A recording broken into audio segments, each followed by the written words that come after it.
What's the difference between a hero and a villain? And what's the difference between an anti-hero and a villain? You might say that it doesn't matter, that it's just a story after all. It's all just entertainment. The release of Deadpool and Wolverine got me thinking, where have all the heroes gone? Even Iron Man, Robert Downey Jr. has fallen in becoming Doctor Doom.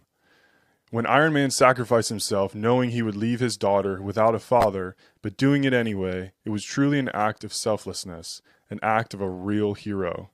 To me, this stuff from hero to villain is running rampant in stories we love. Who the hero is in the story matters. Heroes shape us to become more like them, striving to be more heroic in our daily lives.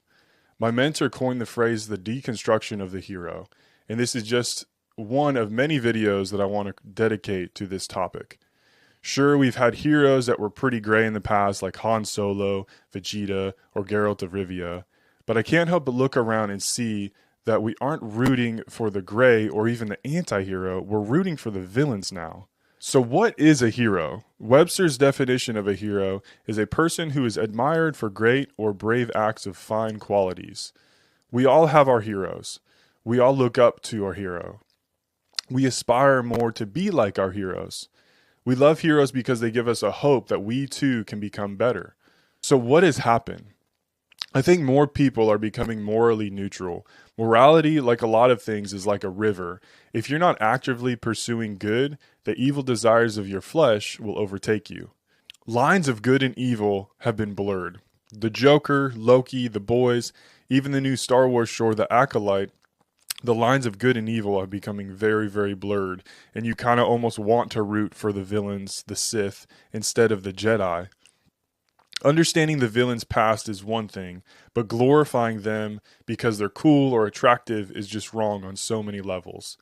We'd rather have our hero dialed down and more like us, not defining good and evil and just doing whatever the heck they want. Justifying their actions because they're the main character, so they get to decide what's right and what's wrong.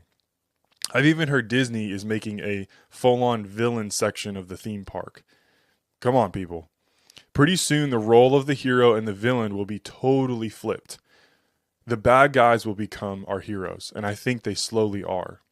I can't help but imagine the scene right before Jesus is crucified. The entire crowd before the Sanhedrin are screaming, "Give us Barabbas! Give us Barabbas! We want Jesus crucified instead." In the world we live in today, we are shouting the same thing. We would rather have a hero made in our own image. We want a hero that doesn't call us out of the darkness and sin that we live in, but let us remain in it and glorifies ourselves in it. When we no longer want morally good heroes, we no longer need or want a savior to save us from the evil world we live in. Fundamentally, it comes to us not wanting a savior to rescue us from our sin. Maybe I'm reading too much into it, or maybe we need heroes, true heroes, more than ever to rise up out of the darkness and shine their light. There is a hero who lived a perfect life, and his name is Jesus.